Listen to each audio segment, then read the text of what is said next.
Good blessed Tuesday morning, January the 31st, 2023. It's about 6:01 a.m. in the morning. I greet all human beings all around the world with the universal greetings of peace and the blessings of God be with you.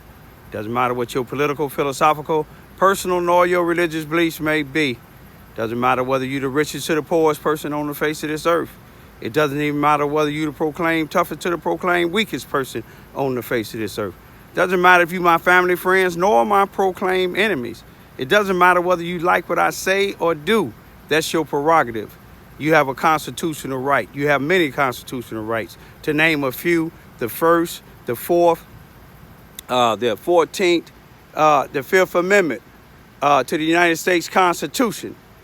Most of these amendments, as long as you do things in an orderly and peaceful manner, as a normal thinking human being would do. But today, I just want to tell y'all I'm here in Charleston, Missouri, Mississippi County, in my driveway, starting up both of my vehicles. The temperature is about 20 degrees. In Chicago, it's about 1 degree. But I want to talk to y'all today about something that Martin Luther King said. A lot of people ask me, why do I keep on speaking about what the police and the law enforcement officials and the judges have done wrong to me and my children here in Charleston, Missouri from the past 26 years. Some people keep saying, why am I still talking about the death of my son, Brian Lamont Johns, who was found hung, lynched, dead in Carbondale, Illinois on Friday, March the 19th, 2021. They said, why I keep on talking about it. You know, they told Martin Luther King when the courts had ruled something that he knew was unjust, and the people told him and the courts told him to cool down. You know what Martin Luther King said? He said, we done cooled down too long. If we cool down any longer, we'll be in a deep freeze. Right now, Chicago, Illinois is 1 degree is in a deep freeze. If you look around here in Charleston, Missouri, it's 20 degrees. It's in a deep freeze. Now, if the weather don't change, we would stay at a standstill. If you fill a glass of water up, you have 2 glasses of water, and you fill both of them up, and you put one in the freezer, and you keep one out, and leave it there for a few days. One that was out, the water would have been evaporated, and some of it would have left out. The one that you put in the freezer would stay at a deep freeze. If I wouldn't be speaking up about the death of my son, the chief of police in Carbondale, Illinois, wouldn't have told me they reopened the case briefly because they heard after he heard comments from me and my 16-year-old daughter, December the 13th, 2022. Had I stayed silent about the police department here, didn't do nothing about these young thugs, young punks that threw things and shot flares and things in my house, have I stayed silent? You see what I'm saying? Then the city manager here in Charleston, Missouri wouldn't have talked to the chief again. But see, it's too late now.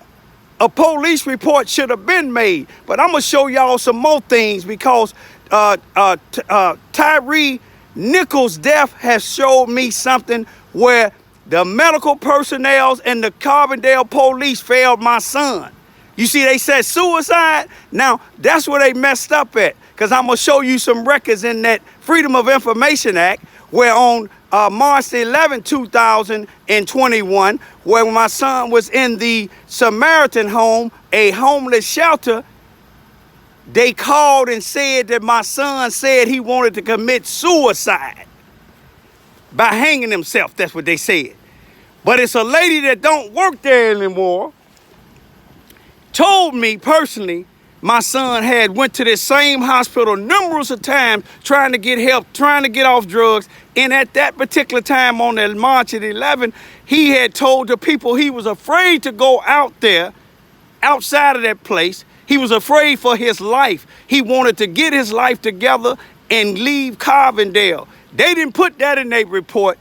They didn't put it in their report that the lady told him that worked it there, said the only way that they would keep you in the hospital if you say you're going to commit suicide. But now here it is, when the police came, Sergeant Draper, who you would see in everything, even from the day my son was found hung, you will see Sergeant Draper all around. But I got something to show y'all what a medical person ever see. One thing about it, you see, by me being a person with no money and no publicity on my son's death or the things that's happening in Carbondale, they study letting it happen. But then when somebody get killed, that's when they gonna come running because there's money involved. But I'm gonna show you something. The Scorpion unit is this not, when I say Scorpion unit, I don't look at that Scorpion unit in Memphis, Tennessee as being somebody that's trying to stop crime. I see them as being what a scorpion is, a deadly thing.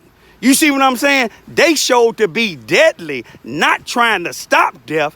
That's happening here in Charleston, Missouri, and I've been trying to show it, but you got these black leaders, you got this organization that call themselves the National Association for the Advancement of Colored People. With all this stuff that I've been showing, not nan time had they came to try to help. Several times my complaints went all the way to the United States District Court for lawsuits for wrongdoing. But you got this association, it ain't like it was when Thurgood Marshall had it. It ain't nothing like it. All you got to do, look all these presidents of the NAACP speaking up now, and they don't even live in Memphis, nowhere near Memphis, but they speaking about Tyree Nichols' death. But the only reason they speaking about it because it's gone nationwide. Now, if I wish to got killed or my daughter's got to get end up getting killed because of what the police didn't do, then you'll see these Negroes. That's what I call them, Negroes. They worse than Ku Klux Klans. You'll see them popping up everywhere. But I'm going to show you something. Just follow my YouTube. I'm going to show you how these people is. God had blessed me with these two cars. Some of y'all didn't know. Both of them was really down. For one of them, the Suburban was down for a while. It's somewhat semi-down now, but it's able to move around here in Charleston, Missouri. And the Crown Vic was down where it really wasn't able to really do too much of anything. Anything that we did, it was a danger of tearing it up. But I had elder neighbors that was right there for me. Allowed us to use their car so my daughter could be able to go to work, the one that works 15 miles away from here until we got it fixed. Had a brother that gave me a semi-diagnosis. Then had a white man and his son fix my car for a little bit of nothing, where it had been costing me maybe $600 or $700. It didn't cost me nowhere near that. You see what I'm saying? So those of you all that said that I'm prejudiced, I'm way far from being prejudiced. I'm not racist at all.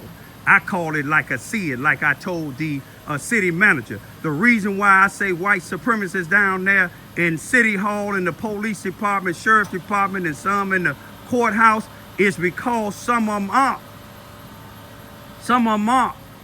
But now that these here fixed, my daughter's them able to get around.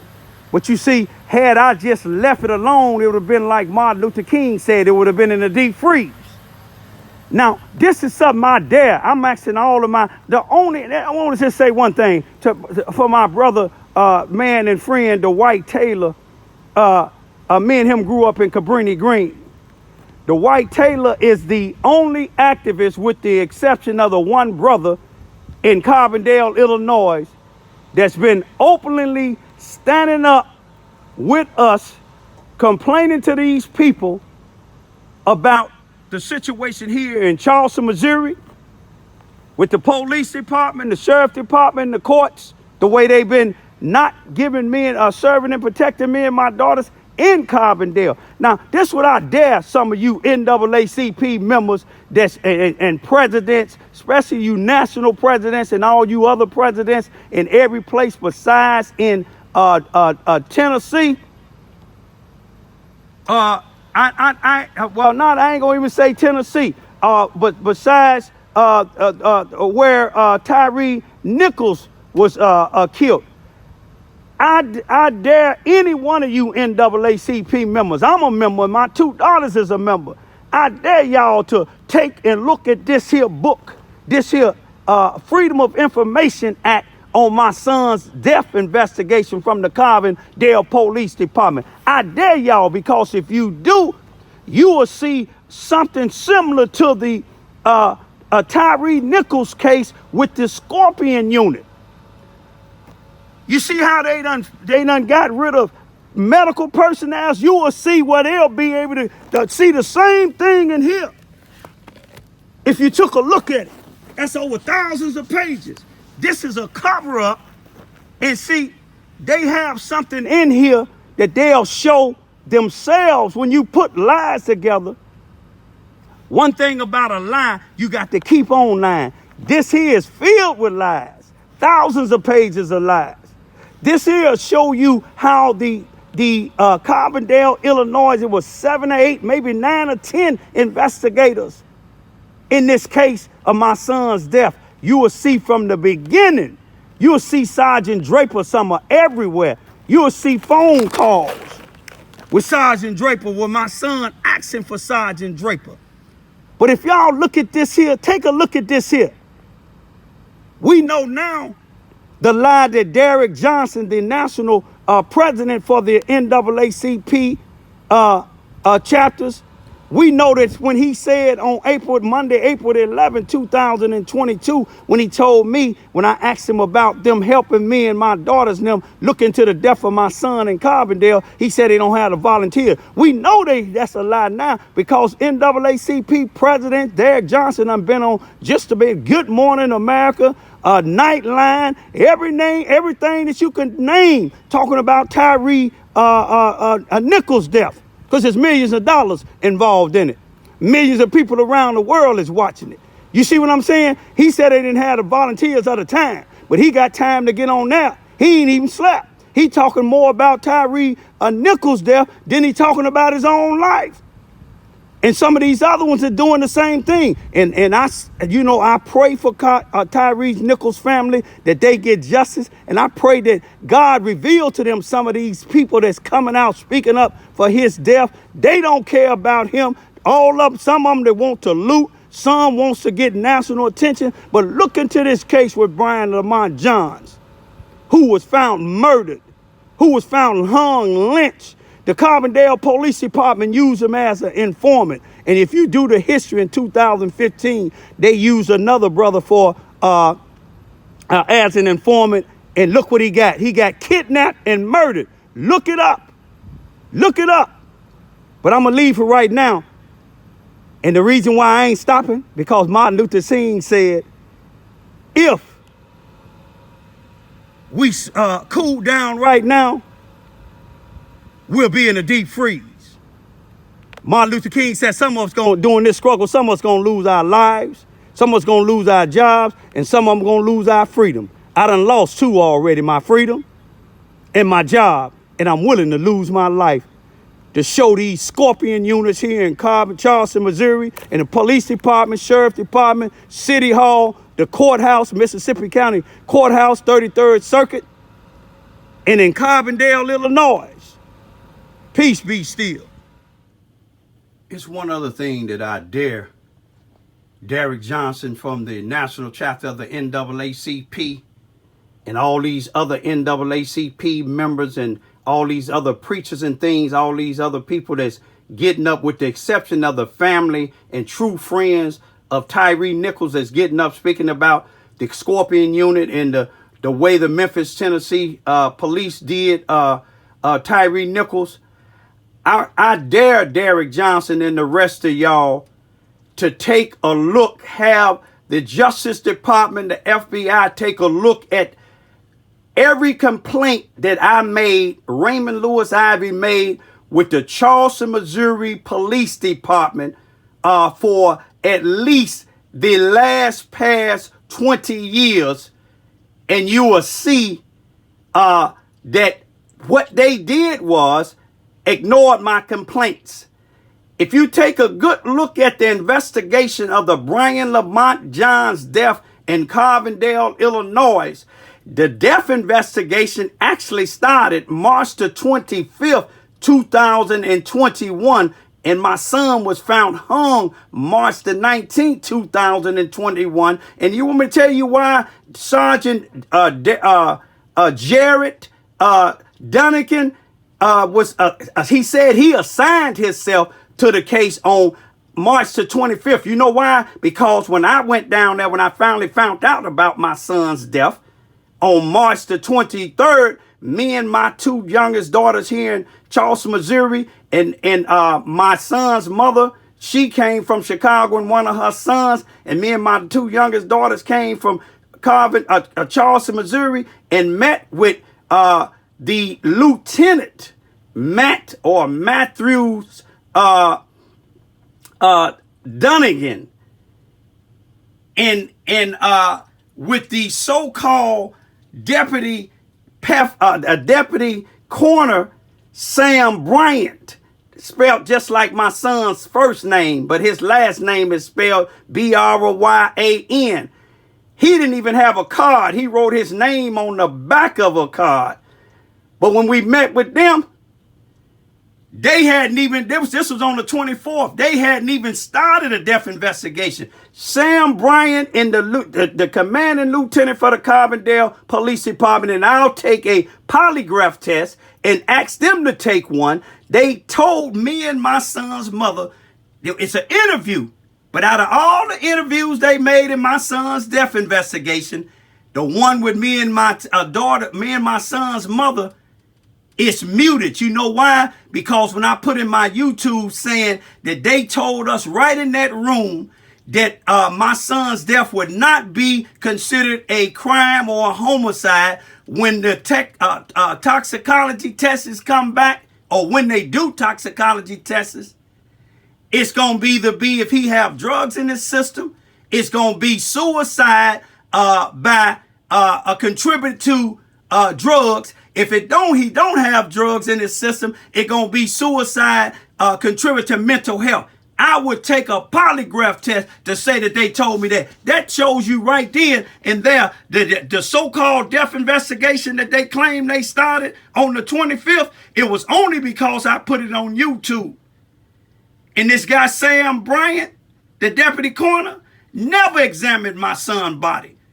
The Carbondale, Illinois, or the Murphyboro, Illinois, Jackson County Coroner's Office never examined my son's complete body. Because if they did, on the 25th, when they had the pathologist that one of their friends do my son's autopsy, she had to take his pants and his jogging pants off and found drugs in his socks. She had to look and see the bruises on his side because they never did it. Now, if y'all so much about justice, Al Sharpton, and all the rest of y'all, look into my son's death case. Talk to me. Get this Freedom of Information Act and get some of your specialists to look at this. And I'll show you there'll be some medical personnel at the hospital in Carbondale, Illinois, because on the 11th of March 2021, when they claimed he said he was going to commit suicide, and the police came, Sergeant Draper came, the record would show the lady said that he was afraid to go with the police. Why was he afraid to go with the police? Because he was on their payroll. He got their money. He wasn't doing what they were saying. He wanted to leave. He had something to tell on them. Then when they took him to the ambulance, the paramedics came. He went with the paramedics. But guess what?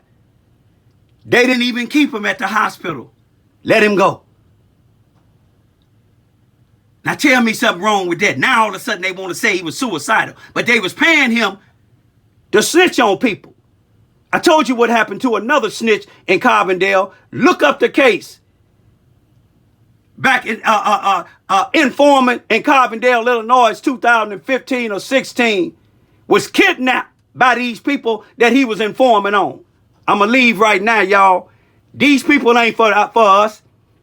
These people that's getting behind these poor pictures about Tyree Nichols It's some out there that's for real. Benjamin Crump doing what he do best. You see what I'm saying? Finding every case he can that can bring millions of dollars. Peace be still.